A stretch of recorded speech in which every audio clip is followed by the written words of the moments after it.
Today I fucked up by practicing genital hygiene on a first date. Too long didn't read. Tinder date ambushed me in the bathroom and had never seen an uncircumcised penis before, screamed, and the cops were called. Happened 30 minutes ago. So very much today. This has been a rough stretch for my love life. This year I said goodbye to someone I thought I was going to marry that I was with for 6 years. Immediately after, I found out my mom was categorized as high risk, so I had to move back home to take care of her. I'm turning 35 next month. Going blind, and I mean, I'm an okay looking dude, but I started quarantine maybe a solid 6. But definitely due to depression and the availability and ease of cake and pizza I'm down to a 4. I'm on all the apps and sites. I try to be funny, but frankly, I'm depressed as shit and suicidal most days, but thankfully my anxiety is so bad that I probably won't ever do anything about it. So thanks brain, I guess. And this is how it's gone.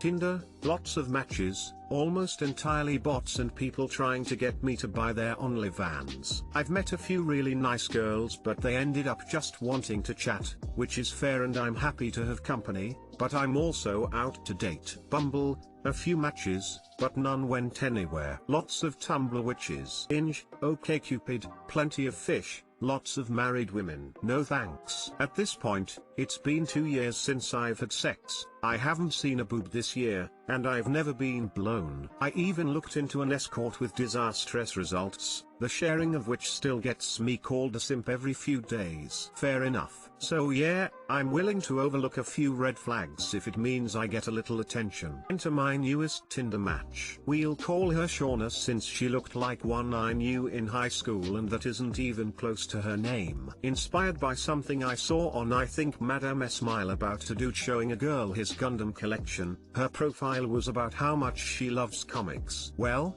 I do too, so I offered to show her my Bane collection. And it worked. The conversations were great, they weren't one-sided, and she was actually attracted to me. Which, wow, okay, didn't see that coming. However, there were a few red flags. Most of her anecdotes that she offered for no reason were about how every guy she ever dated went crazy after knowing her, starting at age 7, she's 29 now. Which, okay, we all think our exes are crazy, right? I mean, I don't. I can't name many people that do. But okay, some do. But then one night I'm greeted with, last night you stopped talking to me at 11. Usually, it's closer to 11:10. Do you find me boring? Am I not interesting enough for you? Are you the type of guy that needs to talk to 100 different women? Frown frown frown frown.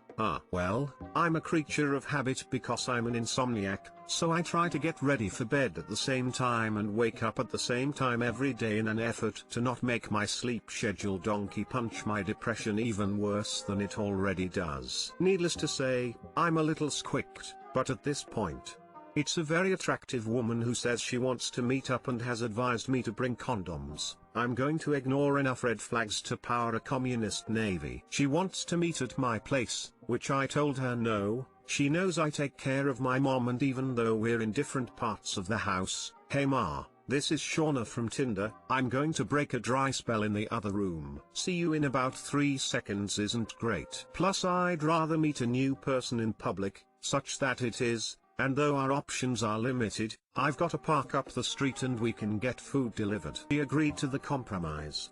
And in person she was absolutely great. Mostly, she was funny, she found me funny. We walked in the park and just talked about life for hours. A few of the flags were coming back, most notably that her go-to I'm out of things to talk about filler was how badly her exes still want to fuck her, and some she would consider, but she's afraid they'd steal her dog. Direct quote. But you know, otherwise she's really nice and she keeps feeling up my leg, and I find my leg gross. So my penis is now firmly in control of the decision-making process. Then, Providence. Something I didn't think would be a factor at age 34. But fine, it is. My mom, a shut-in who hates everyone, who is vulnerable and never wants to leave the house, decided to go to someone within her work bubble's house. I quickly invite Shauna over. She quickly accepts. One of the cats likes her, one hisses. She sits down on the couch and puts on The Mandalorian, which, alright, I was hoping this is the lay,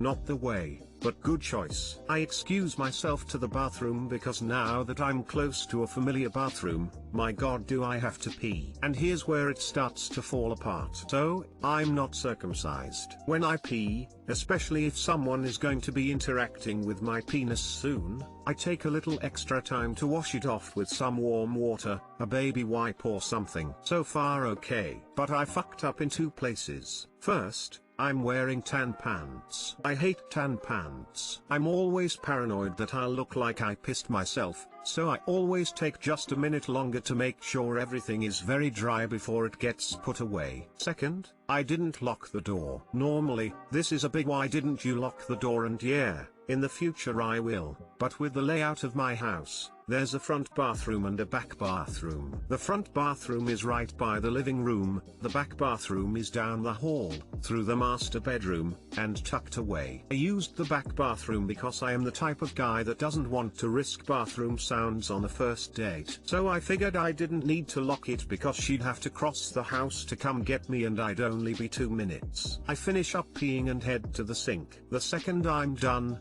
I get rock hard. I have no idea how or why. It just happened. I haven't had a woman pay attention to me like this in forever, and no matter what I do, I can't calm down. I did the flex your thigh trick. Nothing. I thought of sad things, I thought of gross things. Nothing. So I just rolled with it, got to washing, started drying, and I heard my bedroom door open. I knew the bathroom wasn't locked, so I quickly tried to put it away, but my tan pants are also fairly tight, so at this point, the best I can do is turn a bit and try to hide myself while I calm down enough to put it away. Sean opens the door. You've been gone forever. What are you doing? I'm just cleaning up. I'll be right out. Just need a couple of seconds. No, you invited me back here. I'm watching a dumb fucking TV show and you're in the bathroom for half an hour. It had legitimately been 2 minutes or less, and now you've got your back to me like some kind of a weirdo. What are you doing? She crosses the room and turns me around, and yep,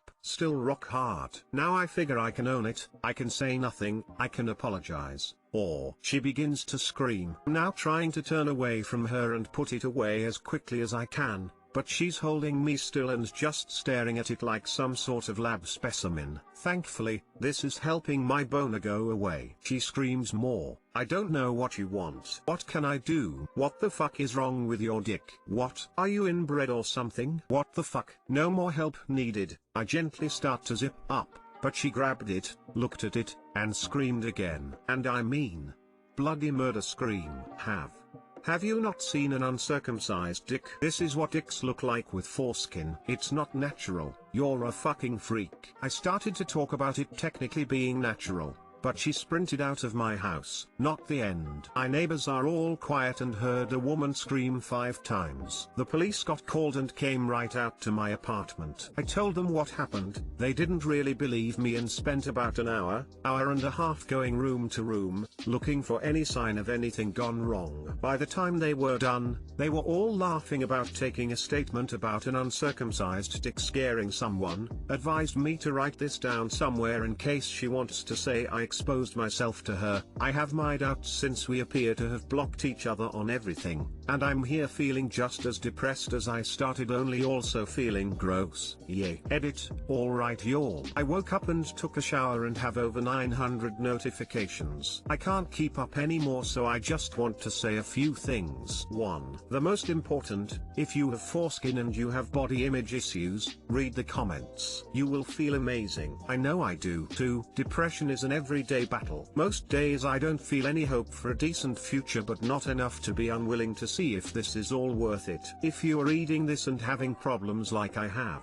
reach out. My inbox is full of people making sure I'm alive. People care about you, even ones you don't know. 3. Yes, this happened. I tried to tell it in an amusing way because I'm trying to be a writer and I like writing the way my brain narrates things. At the end of the day, when I started writing this post, I felt awful. I miss feeling sexy and desired, and I already have body issues, so in the moment, things were monumentally worse. I didn't want to date again. Talking to women was a waste of time for a guy like me. Those were my toxic inner thoughts about myself. Thanks to the kind folks in this thread and in my inbox, I can already laugh at this story. I don't know how quickly I'll get back out there, but I'll definitely find someone. Let's be kind and say more compatible. You are great people to take time to make sure I'm okay. I don't know that I am, but I'm here and still fighting, and I will be. 3. Going blind. Wait, what? I have a degenerative eye disease. Could go now, could go in a while. I get a lot of tests done when insurance feels they're convenient. That was wild start to finish. It's amazing. I feel like it took me hours. I just got so sucked in. I am so glad I read this whole thing. Should be a writer. Screaming at an uncircumcised penis is psychotic. Dust yourself off and get ready for any upcoming dates. You had one. There will be others. Nothing good comes from ignoring red flags. Sure doesn't. I haven't made bad decisions like this since I was a teenager, and I definitely should have known better. Just hoping people get a laugh from it. Bruh, you got a good story out of it. You got lucky. You were about to put you dick in crazy. Now you're just one of the guys who might steal her dog. He does need to be liberated. His name is Freedom. See you in 3 seconds. Smiley face, smiley face, smiley face, smiley face. That story was absolutely crazy, dude. Like, what the fuck? Honestly, it was a blessing that all that happened. I get that you haven't had sex in a while, but she seemed absolutely insane. You might have actually dodged a bullet big time by not following through with the act. This was both a day I fucked uply written, by the way. Thank you. I'm trying to be a writer, so I figured I could retell my horrific day in an amusing way as practice. Today I fucked up by scrolling NSFW posts while drinking my coffee. What can I say? I like looking at men, and sometimes when I'm just hanging out in the morning, that means I'm scrolling through my favorite NSFW subs to see the new goings on. I've been on Reddit for almost a year and never slipped up. Until today, that is. So the kids were playing Bo. Today I fucked uply together and started playing School, of all things. There was no wrestling, there was no whining, there was no arguing. It was magical. I was lost in my little world on Reddit, and my 5-year-old daughter sneaks up behind me to give me a hug as she goes off to school. Velp. I forgot what I had open on my phone, and she says, "Wow, he's strong." Me, her, and he has a big penis. Okay, bye. Fuck. Luckily we are a fairly body positive family, so there wasn't much explaining to do there, and I quickly found a picture of a waterfall and explained that other one was just a picture I accidentally opened. I really hope that memory wasn't seared into her brain and she never talks about this experience again. Maybe. Too long didn't read. My 5-year-old daughter accidentally saw her first dick pic courtesy of me being on Reddit while I drank my coffee. ETA, this is why my 5-year-old knows the correct terms for body parts. I can imagine the parent-teacher conference now. Teacher, so the assignment was to write about the strongest person you know. Ha ha ha, no. Either she will forget it in a minute or she will get random flashbacks for years. Total crapshoot. I knew it. Today I fucked up by not listening to my son when he said he had something in his closet. And oh boy, did he ever have something in his closet. Today I fucked up by not listening to my son. We moved into our new house October 2nd. As moving goes, it's obviously hectic. We did the majority of setup in the kids' room, but left the organization process to them. My son, soon to be 8, has been complaining for weeks about something being in his closet. Me, being the awesome, responsible parent I am, essentially told him to suck it up. My line of thinking was he was making up some sort of imaginary ghost/friends/sounds in order to bamboozle his way into my bed. Remember that girl from Signs? Asking for a glass of water? And the exhausted looking parent, that's me. Last night, he was relentless. He would not stop begging me to go into his room and look in his closet. He sleeps with his closet door open as there is a light in there. So, I finally gave in, and Lord, this poor boy, ! Found a massive dildo on the top shelf of his closet that the previous tenant left behind. This must have just been staring him in the eye for weeks while trying to sleep. Too long didn't read. I scarred my son for life by not checking his closet. where I found a massive dildo. Edit, I like how this one story that's embellished with some jest makes me a shit parent. Fucked up, but we all do. We went through this at our old residence. It was a solid 6 months of checking his room, under his bed, his closet every night. I made monster spray. I bought whatever he needed to be comfortable in his own room. We made really good progress. I didn't want to restart that phase. Also, it wasn't every night, as he does occasionally still go sleep with me, and I'm trying to break that habit as well. He'd also come and complain when I was half asleep. I'm homeschooling, working full time, and essentially a single parent as my husband works out at camp. I'm running on fumes some days. If he ends up needing therapy for this one time, I promise to pay for it. Edit 2, I did apologize for not listening to him, and bought him a bunch of push pops, his absolute favorite candy. Edit 3, since y'all keeping asking, here you go. Edit 4, for all those questioning my parenting skills, can y'all throw some shade at my husband? I wasn't the only one who my son complained to.